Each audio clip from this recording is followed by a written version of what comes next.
Hello everybody, and welcome to my tutorial on disassembly of the VKB Kosmosima grip.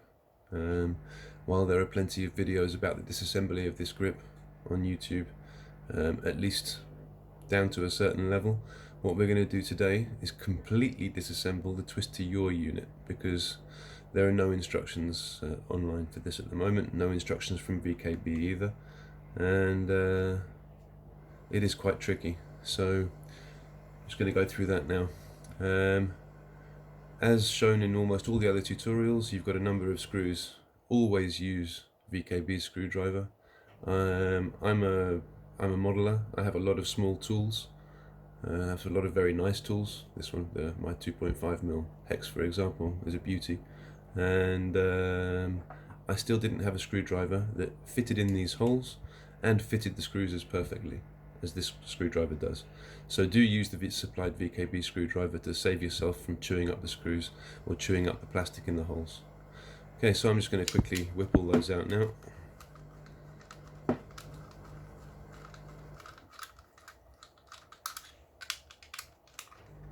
This one here next to the trigger, you really have to not over tighten it when you tighten it back up, otherwise it simply squeezes the trigger and the trigger gets stuck. I might Dremel off a bit of the plastic on the side of there one day, but it's not a major concern. As long as you just keep this screw loose, it's okay.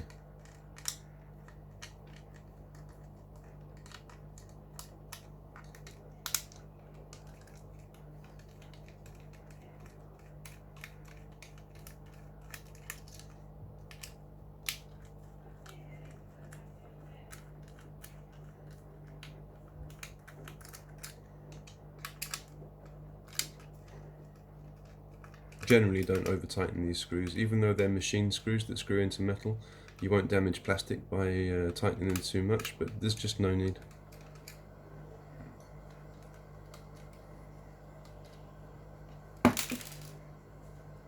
One, two, three, four,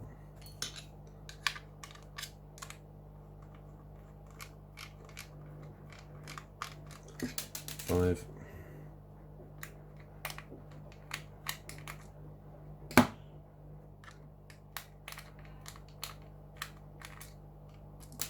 six. Keep those safe. Now we can separate the two halves carefully.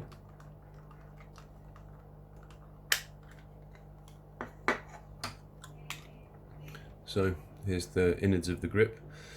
The Twist-to-Yaw unit, which also includes the 3-pin connector, which you can barely see inside there. I'm sorry, I don't have the best light here. But anyway, the 3-pin connector's in there, you won't miss it. The only thing you really need to do to get the Twist-to-Yaw unit out is gently remove this plug by pushing on the little clip on the top and then gently pulling the wire out. Be very gentle with this, because the reason that I know how to disassemble this Twist-to-Yaw unit was because inside mine one of the wires was broken. So just be very, very careful with that. Now we get the 2.5 hex out again and remove these two screws. Again, these are machine screws. They don't screw into plastic, they screw into metal. So they're good. It's a good quality build. They have a washer on them, so be careful of that.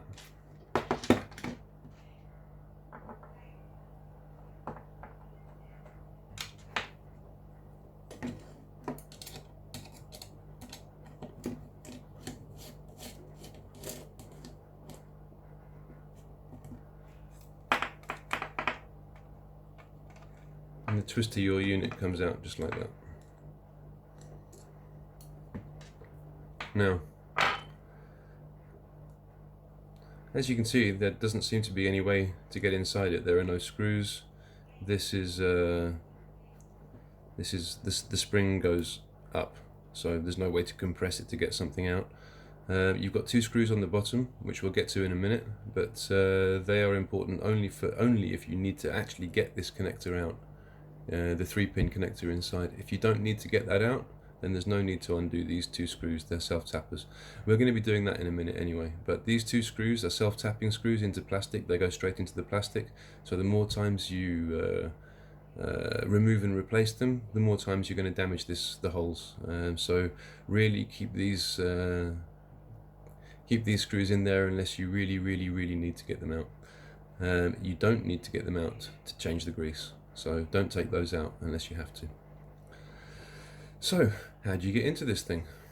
Good question. I'm just going to grab another tool. 1 second.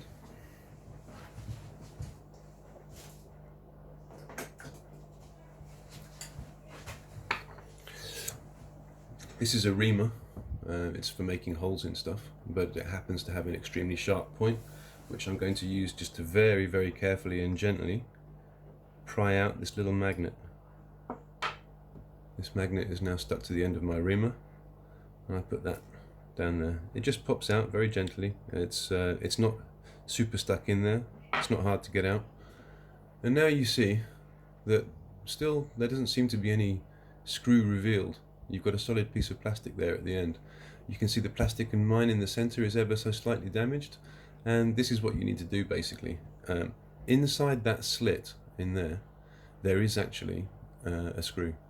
It's very hard to see. I'm trying to get a reflection on the light. Maybe it'll help you guys to see the actual screw head that's inside. But there is a screw head inside there. And once again, you use the supplied mini screwdriver to literally just a little bit of faith, force it in there. That's why you've got a little bit of damaged plastic on mine. Force it in there and just start screwing. And it will come out. See it lifting? There we go. Now it's out. The screw obviously stays in there. There's no route for the head to come out, so the screw stays in there. And you can take this piece off. Note carefully, there are two teeth around the edge of this. I'm going to mention this again. There they are. There are two teeth on the edge, on the inside edge here. When I'm putting it back, it's going to be very important to get those teeth in these two divots that are designed to hold them. If you don't, then your spring will not be properly preloaded, and your yaw unit won't work properly. So once you've taken those two parts out, you actually have access to the main cylinder. You just take it off like that. This is just a plastic piece. There's no other screws in that. You can see the grease I've been using. It wasn't the ideal grease, which is why we're doing another disassembly today. I'm going to clean that out and change it. This grease is a copper grease, as you can see by the coppery colour. It worked out quite nicely, but as expected, being a modelling grease, it didn't have the best. It didn't have the best longevity. It didn't last the longest time. So that's the basic, fairly easy part of disassembling the Twist-to-Yaw. We'll just put that down there. And I will now show you how to get the connector out, just in case you need to. But this is as far as you need to go to change the grease. You want to grease this area here, the cylinder itself, the barrel. You want to grease very liberally here in the sliding part, and on the other side, the same thing on the sliding part. Obviously the same thing on the inside. Liberally grease where those sliders sit. So I'm now going to get my hands very dirty, taking the rest of the unit apart. As I mentioned, got these two self-tappers here. Take these out very carefully. Every time you take these out, you're going to do more damage to the unit.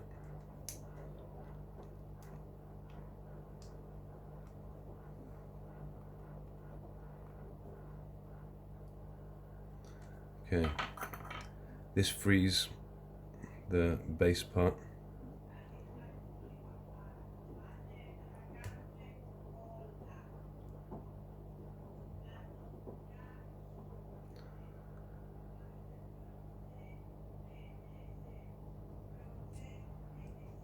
Like that.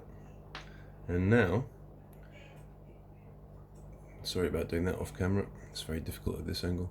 Now you have this thing here, this little thing sticking out here on the side, right there. This is the actual circuit board that holds the 3-pin switch. Try and get a better view of that for you. Anyway, what you need to do now is somehow squeeze out this piece of rubber. You see this thing here? This is a rubber I don't know what you'd call it, grommet I guess. Very carefully with something sharp, lift that out, grab it with your finger and pull it out. That was all that was holding the 3-pin switch in. Now I can just go from the other side and push it through. I've just pushed that through like that, and the circuit board is released. I'm not going to do that though, because I have no problems. With the switch unit. But if you do need to fix any wires, they're in there, and that's how you do it. So I'm going to put this back now.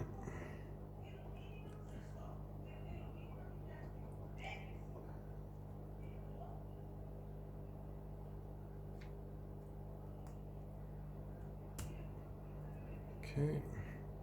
Whoops. Yeah. No, it's okay. I still need to put the rubber grommet back. That's fine. Put that in there. Lovely. Rubber grommet's back inside. So that's the switch. That's the actual connector reassembled. We just need to put the self-tappers back in.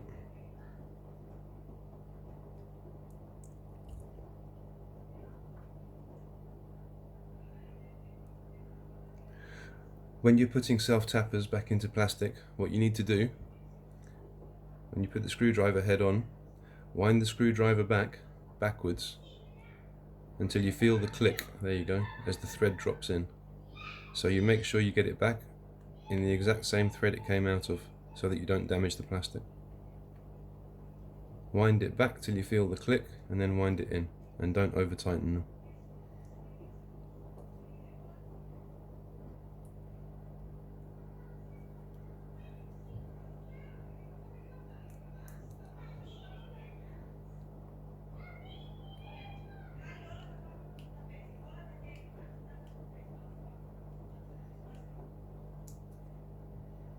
Lovely. Okay, so now I'm going to clean this up and change the grease, and I'll be back soon. And we're back. I didn't do the very best cleaning job, but it's okay. I know that this the grease I was using before is plastic safe, so I'm not worried about a tiny little bit of it staying in there. Just shut my family out. There we go. So now what I'm going to do is re-grease the thing using my new grease, which is obviously this is the Greek version of the product. I'm sure you can tell from my voice that I'm British, but I've been living in Greece for 18 years.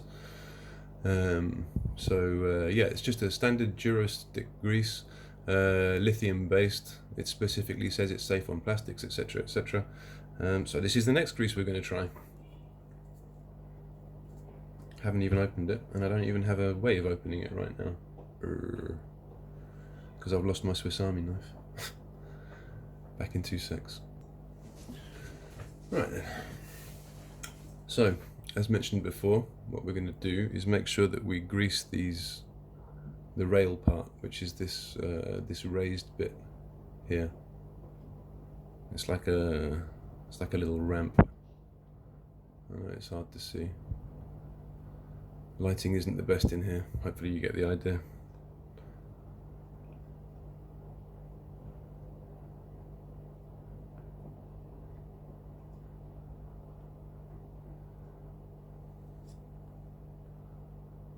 Just a couple of little blobs. You want to use plenty. There's no electronics around here that the grease is going to get into. So actually these little ramp things have reservoirs inside them. I don't think that's deliberately to hold grease, but if you make sure some grease goes in the reservoirs, I guess there'll always be a little bit there. because this is upside down in the unit, so the grease should have some gravity feed from those reservoirs. A little bit, maybe. I don't know what. Just a guess, really. I'll just make sure I put plenty on there. And of course, same thing. You don't need to grease this whole barrel, okay? Don't try and grease the whole barrel. The grease will work its way up and down the barrel completely on its own as you use the Twist-to-Yaw unit. So don't even use a lot. Just put a little ring around, and that'll do fine. You see, that's not even a lot. Just enough that it'll get spread around nicely. Just by twisting it, that grease is going to go all the way up and down very quickly. Right. Lastly, the actual ramps themselves on the unit. We just put plenty of grease in there. Sorry about my wife screaming at my children. It's all very good natured, I promise.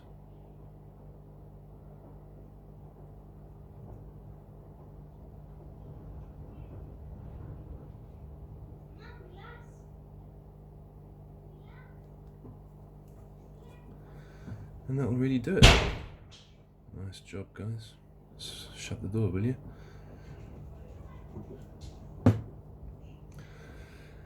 And now it's just a matter of putting it back together, and which isn't difficult. It's pretty difficult to get it wrong. As you can imagine, the ramps fit into the divots, and that's really it. Just make sure you thread the connector through. On the right side, sorry, there is a right side. It's the side with that divot. Thread the connector through so that it comes through that hole. Give it a little pull so it doesn't get stuck.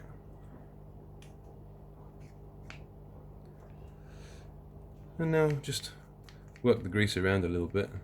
Just make sure, get the initial spread done. Have a quick look, make sure it's not collecting too much anywhere. You know what, I could probably have used a bit more. Anyway, we'll see how that goes. This screw, in case anybody's wondering, is how you lock the Twist-to-Yaw if you're one of those people that doesn't use Twist-to-Yaw. And then we start reassembling the top part. Once again, make sure this is not under any pressure. Otherwise you're asking for broken wires at the connector down at the bottom. So this goes on pretty much as it did before. It's not too tricky. The only thing to watch out for is the thing that I mentioned right at the beginning. You've got these two teeth on this thing which need to go into the slots that they fit in. Now that means you have to actually compress the spring to get them to fall in, and they're actually a very, very close fit. It's difficult to feel when they actually go in. It's a very tight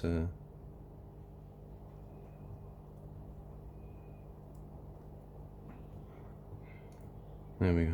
Whoop, that was close. Parts nearly went flying across the room. And I've lost the divots again now.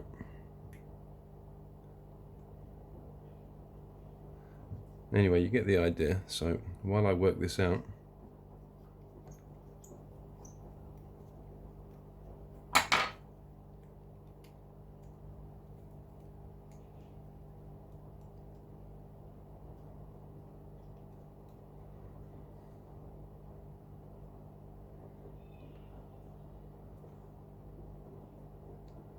there we go.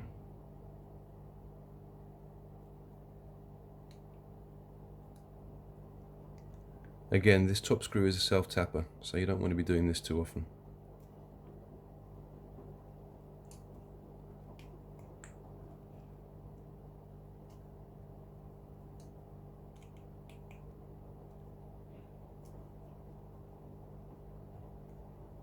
There we go. There we go. I found the teeth. See that there?